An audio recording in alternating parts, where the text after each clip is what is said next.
गेस्टाल्टिज्म पर कल वो डायग्राम ड्रॉ कर लिया था क्या? कौवे वाला नहीं किया था? अरे वो पैसा मर गया होगा अभी तक तो है। सिद्धांत के नाम तो ये बना लो ये फटाफट, ये उसके बाद आगे करें शुरू अपन।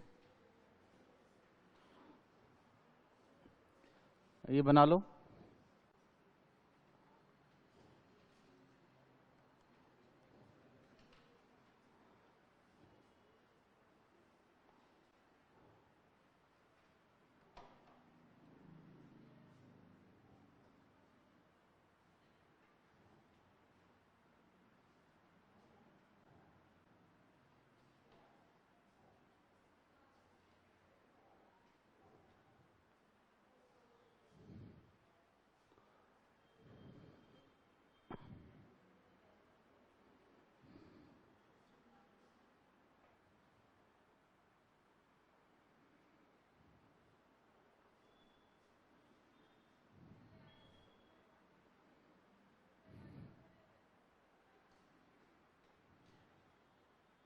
समस्या का समग्र प्रत्यक्षावलोकन।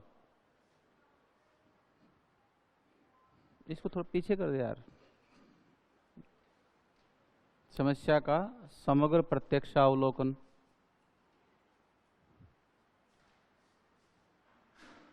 ठीक है। और तो पहला तो क्या है, कंकड़ पत्थर को देखना।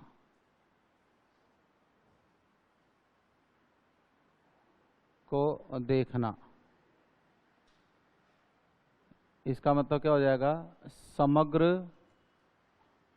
अवलोकन। मतलब आपने उसको व्यापक रूप से क्या किया है, समस्या को समझा है।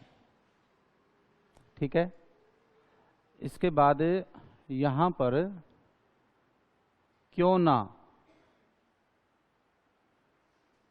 कंकड़ पत्थर को, ठीक है, क्यों ना कंकड़ पत्थर को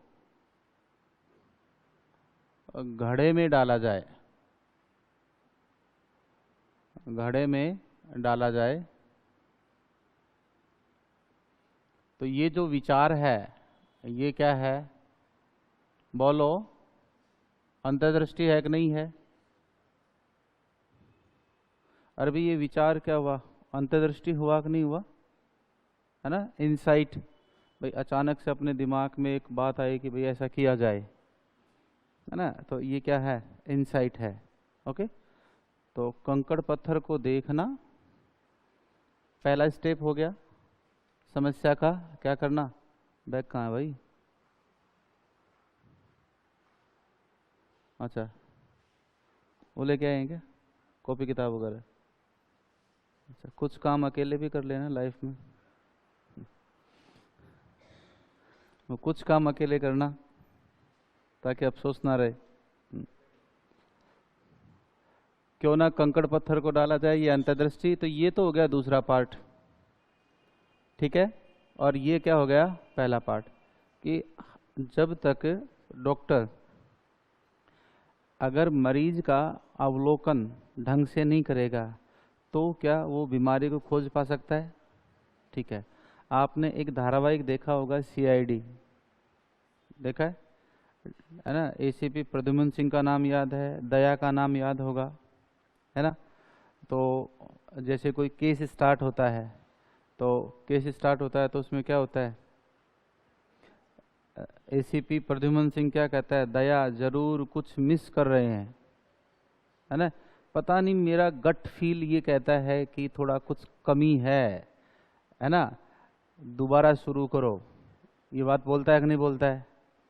तो फिर कहने का मतलब ये है कि पहली बार में आप उस केस को ढंग से देख नहीं पा रहे हो, दैट मीन्स आप उसका समग्र अवलोकन नहीं कर पा रहे हो। यही तो वाक नहीं हुआ? अरे हाँ या ना? जब दोबारा से री इन्वेस्टिगेशन होता है, दोबारा से उसको शुरू करते हैं, तो उसका समाधान आता है कि नहीं आता है। तो फिर अचानक से पूरे को केस को दोबारा स्टार्ट करते हैं तो एक ऐसा क्लू मिलता है कि देखो ये रहा क्रिमिनल, होता है कि नहीं होता है। इसका मतलब पहले उस केस पर उन्होंने ढंग से बात नहीं की, मतलब उस समस्या का समग्र अवलोकन नहीं किया, और जब समग्र अवलोकन किया तो कोई ना कोई एक क्लू मिलता है कि नहीं मिलता है, मिलता है ना। तो वो जो क्लू मिला है, सबूत मिला है, वही क्या है, अंतर्दृष्टि है, और केस क्या हो जाता है, सॉल्व हो जाता है। आप अपने वकील को जब तक अपने केस के बारे में पूरी डिटेल से नहीं बताओगे, वो आपको जिता सकता है क्या, नहीं जिता सकता, नहीं जिता सकता ना। तो इसका मतलब देखो, प्यासा कौवा कहानी किस पर आधारित है, गेस्टाल्टवाद पर आधारित है। न्यूटन का गुरुत्वाकर्षण बल नियम किस पर आधारित है, गेस्टाल्टवाद पर आधारित है। क्यों, ऊपर से सेब गिरा, सिर पे गिरा, तो आज से पहले क्या न्यूटन से पहले सेब नहीं गिरा था क्या, लेकिन किसी ने उस पर प्रत्यक्ष समग्र अवलोकन किया नहीं। न्यूटन ने ये सोचा कि साला नीचे ही क्यों गिरा, ऊपर क्यों नहीं जा रहा है, ठीक है। और फिर उसने उस समस्या को ढंग से समझा, और ढंग से समझकर, ठीक है, और क्या कर दिया, कैपिटल जी बराबर G m1m2/r²। बोले ये लो, अब पढ़ो साइंस वाले, है ना भाई, ग्रेविटेशन लॉ दे दिया, जी कैपिटल G m1m2/r²। बोले अब इसको पढ़ते रहो। तो वो सेब न्यूटन के सिर पे नहीं गिरा, वो फिजिक्स वालों के सिर पे गिरा, वो अब पढ़ रहे हैं उसको। काफ़ी अच्छी, मतलब टिपिकल थ्योरी मानी जाती है gravitational law force theory Newton की, और फिर उसी के आधार पर उसने बल गति के नियम दे दिए, है ना। तो यहाँ पर हमेशा आपको ये सोचना है, गेस्टाल्टवाद एक तो वातावरण पर बल देता है, ठीक है। अगर हम लिंकिंग तय करें तो व्यवहार कहाँ पर है, वातावरण में। एक तो हम क्या कर रहे हैं, वातावरण। दूसरी तरफ अब इस वातावरण को हम किसके माध्यम से, संज्ञान के माध्यम से, ब्रेन के माध्यम से क्या कर रहे हैं, तय कर रहे हैं। अब यहाँ पर केवल उद्दीपक देखकर अनुक्रिया नहीं हो रही है, यहाँ पर उद्दीपक को देखकर ब्रेन अपना काम करेगा, और ब्रेन क्या करेगा, एक इंसाइट, अंतर्दृष्टि का विकास करेगा, ठीक है। तो आगे चलकर जब हम संज्ञानवाद पढ़ते हैं तो संज्ञानवाद का आधार क्या हो जाएगा, गेस्टाल्टवाद, क्योंकि गेस्टाल्टवाद में किसका विकास हो रहा है, अंतर्दृष्टि का, और अंतर्दृष्टि किसकी उपज है, ब्रेन की। तो जैसे ही हम आगे चलेंगे, तो आगे चलकर जब हम टोलमैन पढ़ेंगे तो टोलमैन को गेस्टाल्ट संज्ञानवादी कहते हैं, क्योंकि टोलमैन की थ्योरी का आधार क्या है, गेस्टाल्टवाद। गेस्टाल्टवाद क्यों है कि टोलमैन उद्दीपक और अनुक्रिया के बीच में ब्रेन को लाता है, कि जब तक उद्दीपक को ब्रेन ग्रहण नहीं करेगा तब तक क्या नहीं होनी है, अनुक्रिया नहीं होनी है। उसको कैसे, व्यवहारवाद में दो चीजें हैं, इसको पहले समझकर चलते हैं। उद्दीपक है तो क्या है, अनुक्रिया है।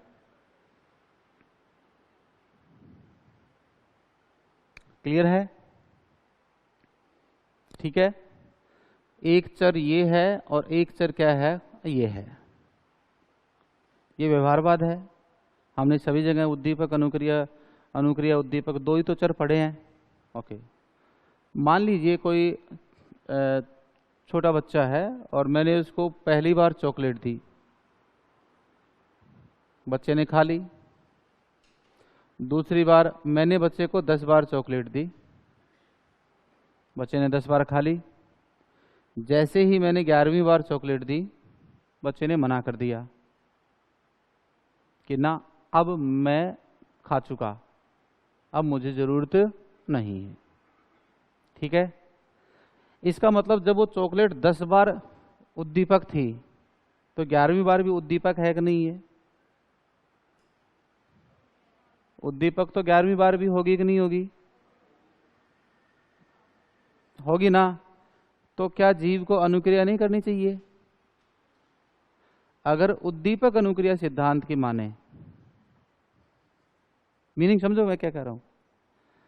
उद्दीपक अनुक्रिया, एक मिनट तो इधर हो जा, मीनिंग समझना है इस चीज का ना, समझा देता हूं। मैंने इसको चॉकलेट दी, अब हाथ का एक्शन करना तो लेने का, ये जो ऐसे ऐसे मांगने वाले कंडीशन नहीं, पकड़ने वाले कंडीशन, हाँ है ना। मैंने ये चॉकलेट दी, चॉकलेट क्या है? उद्दीपक। अब इसने क्रिया की कि नहीं की? तो ये चॉकलेट को देख के इसने क्या की? अनुक्रिया की। क्लियर? ऐसा हमने 10 बार किया, 10 बार चॉकलेट खा ली इसने। 11वीं बार जैसे मैंने इसको ये किया, तो अब भी तो चॉकलेट तो उद्दीपक है ना, लेकिन मना कर दिया कि नहीं कर दिया? क्यों? क्योंकि ये छक चुकी है, मतलब जो खाना था पेट भर चुका है। अब चॉकलेट को ये नहीं खाना चाहती, इसने कर दिया मना, बोले सर अब नहीं चाहिए। तो क्या अब चॉकलेट उद्दीपक नहीं है क्या? है। और जीव भी वही है। तो उद्दीपक अनुक्रिया की बात करें, व्यवहारवाद की बात करें, तो इसको चॉकलेट जितनी बार मैं दूंगा उतनी बार क्या होनी पड़ेगी? खानी पड़ेगी कि नहीं पड़ेगी? यस और नो? ठीक है। टोलमैन क्या कहता है, बीच में संज्ञानवाद आ ही जाएगा, विचार। तो टोलमैन क्या कहता है कि जब 11वीं बार हमने इसको चॉकलेट दी, तो इसके ब्रेन ने मना कर दिया कि अब जरूरत नहीं है। मना किसने किया? ब्रेन ने। इसका मतलब चॉकलेट के प्रति अनुक्रिया होगी या नहीं होगी, ये चॉकलेट तय नहीं करती है। कौन तय करता है? ब्रेन। और ब्रेन क्या है? संज्ञान। इसलिए जब टोलमैन को हम पढ़ेंगे तो टोलमैन 3 चर बता देगा और रुक जाएगा, अरे तो चॉकलेट तो खिला रहा हूँ, कमाल कर रही है, हमारी ये चॉकलेट मिलती नहीं लोगों को, मजाक नहीं कर रहा हूँ। और जिस दिन इस चॉकलेट का सही मीनिंग समझ में आ गया आपको, उस दिन आप टीचर भी बन जाओगे। ठीक है। तो यहां पर उद्दीपक और बीच में मध्यवर्ती चर क्या हो गया? संज्ञान। संज्ञान का मतलब क्या हो गया? मस्तिष्क। ये हम यहां पढ़ रहे हैं गेस्टाल्टवाद में। जब हम मस्तिष्क को पढ़ लेंगे, अब फिर हम पहले व्यवहारवाद, बीच में क्या आ गया? गेस्टाल्टवाद। आ गया कि नहीं आ गया? और गेस्टाल्टवाद से कहां चले जाएंगे? संज्ञानवाद में। तो संज्ञानवाद का आधार क्या है? गेस्टाल्टवाद। लाइन समझ में आ गई भाई? गेस्टाल्टवाद क्यों कहते हैं संज्ञानवादी इस सिद्धांत को? क्योंकि इसमें किसका उपयोग हो रहा है? ब्रेन का। इसलिए अपन संज्ञानवादी सिद्धांत पढ़ रहे हैं अब। और पहले कौन से पढ़ रहे थे? व्यवहारवादी। जब दोनों पढ़ लेंगे तो फिर किसको पढ़ेंगे? टोलमैन को। पढ़ेंगे कि नहीं पढ़ेंगे? तो क्या कह रहा है ये कि उद्दीपक ये तय नहीं करेगा कि अनुक्रिया होगी या नहीं होगी। समझ रहे इस बात को? और अगर उद्दीपक ही तय करता तो 11वीं बार भी क्या होनी चाहिए थी? चॉकलेट खाई जानी चाहिए थी, अनुक्रिया होनी चाहिए थे। लेकिन 11वीं बार तो जीव ने क्या कर दिया? मना। तो मना किसने किया? जीव ने। जीव क्या है? वातावरण का हिस्सा। तो वातावरण तय करेगा, मतलब ब्रेन तय करेगा, जीव तय करेगा कि अनुक्रिया होगी या नहीं होगी। इसलिए इसको क्या कहते हैं? मध्यवर्ती चर कहते हैं। तो एक चर, दो चर और त्रिचर। तो टोलमैन के सिद्धांत को क्या कहते हैं? त्रिचरीय सिद्धांत कहते हैं। क्या कहते हैं? त्रिचरीय सिद्धांत कहते हैं, है ना। और इस त्रिचरीय सिद्धांत को चिन्ह गेस्टाल्ट सिद्धांत भी कहते हैं, क्योंकि उद्दीपक क्या है? चिन्ह। और गेस्टाल्ट थ्योरी का मतलब उसको देखकर ब्रेन में क्या आएगी? अंतर्दृष्टि। तो ये हो गया गेस्टाल्ट। तो चिन्ह गेस्टाल्ट, चिन्ह उद्दीपक बोलते हैं कि नहीं बोलते हैं, है ना। या चिन्ह पूर्णाकार सिद्धांत, ये नाम किसके आएंगे? टोलमैन के सिद्धांत के नाम आएंगे। तो यहां पर आपको ये समझना है कि गेस्टाल्टवाद आधार है किसका? संज्ञानवाद का। तो यहाँ संज्ञान के विकास हो रहा है कि नहीं हो रहा है? अब समझ में आ गया? ला 10 चॉकलेट दे मेरी बैठो, ठीक है, हो गया। तो ये पहला। अब ये तो आपको एक डायग्राम ये कॉन्सेप्ट तो समझ में आ गया क्या आपको, है ना। क्यों कहते हैं टोलमैन के सिद्धांत को गेस्टाल्ट संज्ञान सिद्धांत? क्योंकि आगे चलकर हम उद्दीपक की भूमिका को क्या कर देंगे? कम। खेत में गए तुम लोग, ककड़ी खा रहे हो, है ना। पहली ककड़ी मीठी खा ली, दूसरी भी अच्छी है, तीसरी भी अच्छी है, चौथी ककड़ी क्या मिल गई? कड़वी। टेस्ट किया, बाहर फेंकते हो या अंदर खाते हो? बाहर फेंकते हो।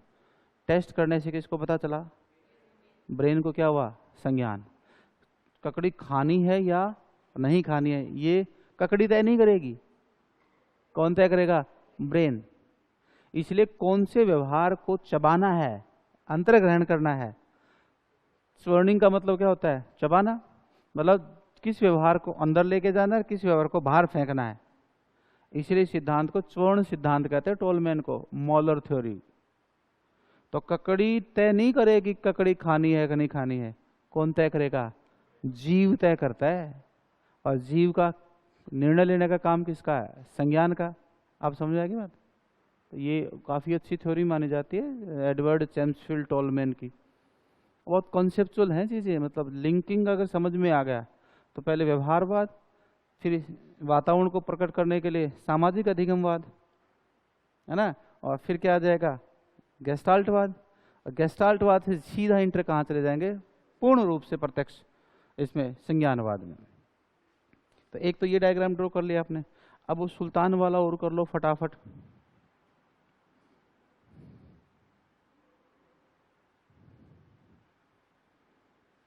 ठीक है,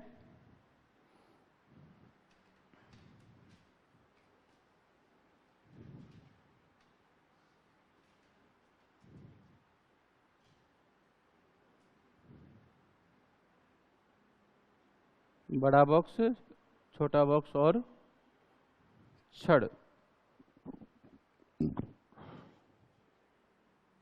बड़ा बॉक्स, छोटा बॉक्स और छड़।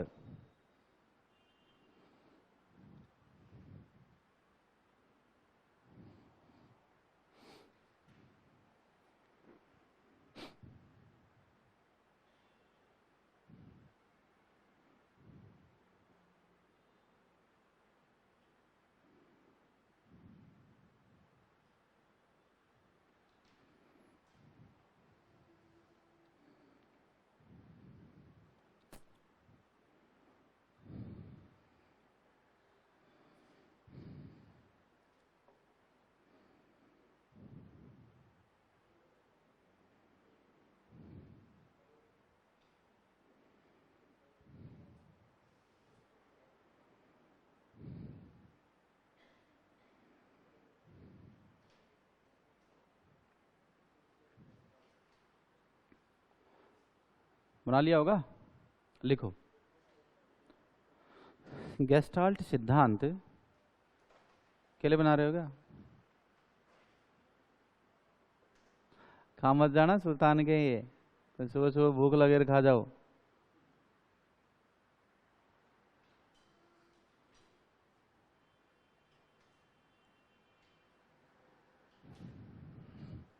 जब कल ही बना लिया था घड़ा, तो आज क्यों बना रही है? आज अच्छा बनाया है ना? चॉकलेट का असर है, तो चॉकलेटों का ना।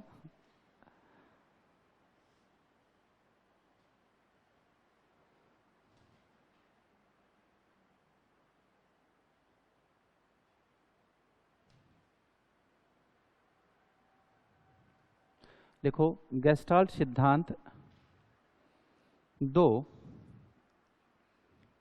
अवस्थाओं में बटा होता है। गेस्टाल्ट सिद्धांत दो अवस्थाओं में बटा होता है। बताओ कौन कौन सा? खुद बताओ, हाँ देखकर बता दो।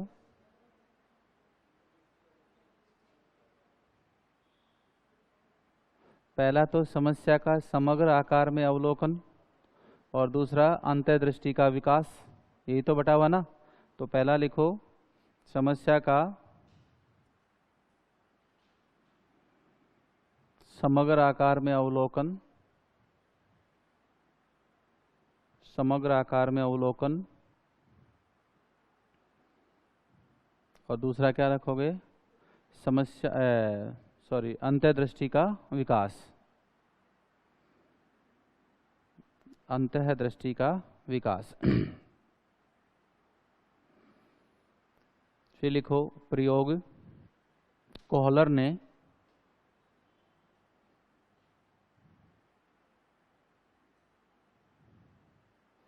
सुल्तान को एक कमरे में रखा। भाई प्रयोग तो कोहलर ने सुल्तान पे किया था, कौवे पे थोड़ी किया था, ये तो समझाने के लिए किया था अपन ने, ठीक है ना। सुल्तान ने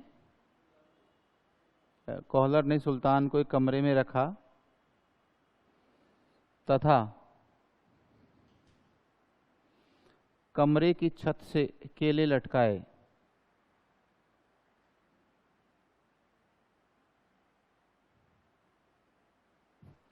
वह कमरे में एक बड़ा बॉक्स, छोटा बॉक्स, बड़ा बॉक्स, छोटा बॉक्स, वह एक छड़ रखी।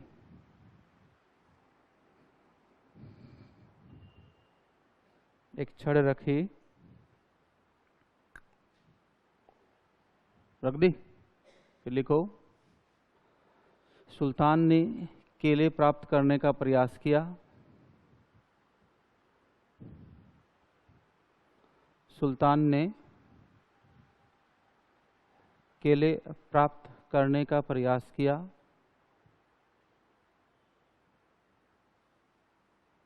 केले प्राप्त करने का क्या किया?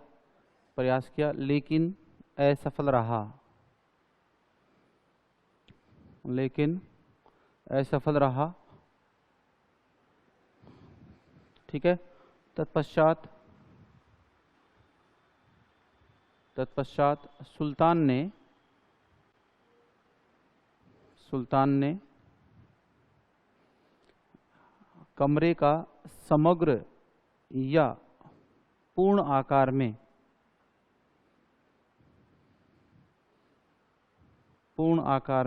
और यहाँ पर पूर्ण आकार का मतलब है गहनता से। कोष्ठक में क्या लिख लो? गहनता से, पूर्ण आकार में अवलोकन किया।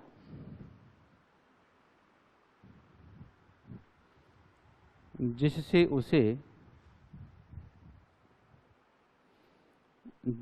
उसे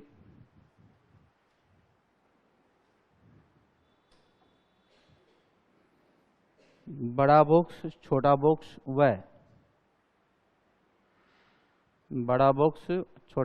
व छड़ दिखाई देती है।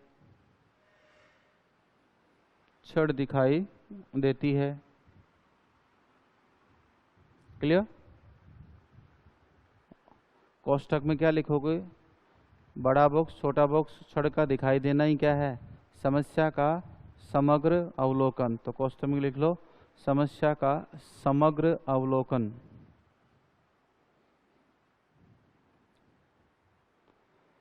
समस्या का समग्र अवलोकन।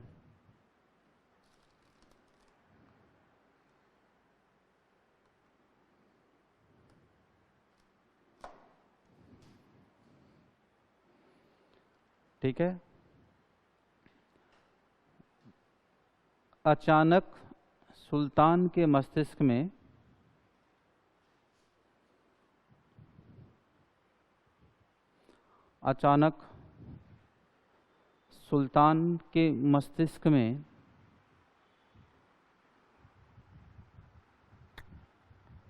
एक विचार या सूझ,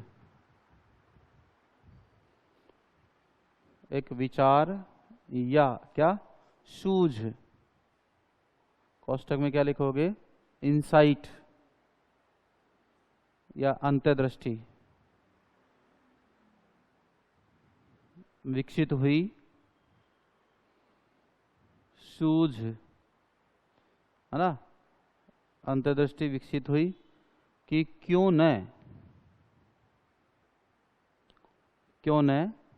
बोलो, क्या करूं?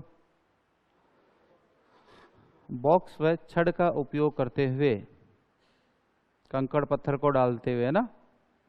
क्यों न किसका?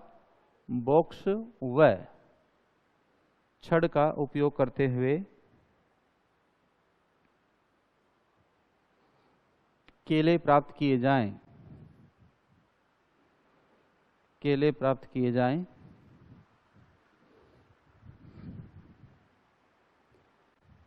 सुल्तान ने ऐसा ही किया और केले प्राप्त किए। सुल्तान ने ऐसा ही किया और क्या प्राप्त किए? केले प्राप्त किए। ऐसा ही किया और केले प्राप्त किए। ये लो साहब, तो दो चरणों में हो गया कि नहीं हो गया? एक अंतर्दृष्टि का विकास और एक क्या हो गया?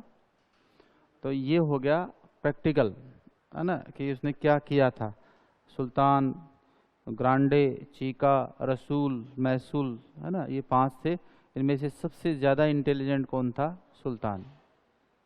देखो, अगर बात की जाए प्रतिपादक कौन है, ठीक है, तो उत्तर आएगा मैक्स वर्दीमर, ठीक है। और प्रतिस्थापक मतलब उसको स्थापित करने वाले कौन है? प्रतिपादक का मतलब होता है सबसे पहले बताने वाला, खोजकर्ता, फाउंडर। और उसके ये कहे कि उसकी स्थापना करने वाले कौन थे, तो स्थापना करने वालों में तीनों का नाम आएगा, मैक्स वर्दीमर, वुल्फगैंग कोहलर और कर्टज कॉफका। सबसे ज्यादा लंबे समय तक रिसर्च किसने किया? तब आएगा कर्टज कॉफका, ठीक है। प्रयोगात्मक अनुसंधान सबसे ज्यादा किसने किए? तो आएगा वुल्फगैंग कोहलर। क्लियर है? हाँ, शब्द अगर बात करें तो एरेनफिल्स आएगा, ठीक है। शब्द का अर्थ मैंने आपको लिखवा दिया है, बुक सारी लिखवा दी मैंने आपको, है ना। फोटो फ्राई फेनोमिना थ्योरी क्या है ये बता ही दिया, है ना, कि आप किसी भी आकृति का इकाई खंड देखते हैं तो उसके आधार पर आकृति को पहचान पाना क्या है? मुश्किल है। लेकिन सारी इकाई खंडों को क्या कर दो? जोड़ दो, मतलब एक समग्र रूप बना दो, तब उसको आसानी से पहचान सकते हैं कि नहीं पहचान सकते हैं, है ना। तो इसको फोटो फ्राई फेनोमिना थ्योरी कहते हैं। ओके, अब बात आती है, ये तो प्रयोग हो गया, अब आएगी गेस्टाल्ट सिद्धांत के नियम। ये सिद्धांत था, है ना, अब गेस्टाल्ट नियम आएंगे कि गेस्टाल्ट के आधार पर कुछ नियम प्रतिपादित किए गए।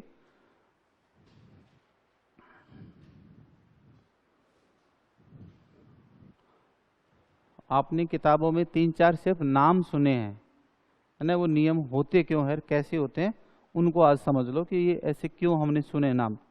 तो आपने एक समानता का नियम सुना होगा, समरूपता का नियम सुना होगा और समीपता का नियम सुना होगा ना, ये 3 नाम सुने हैं।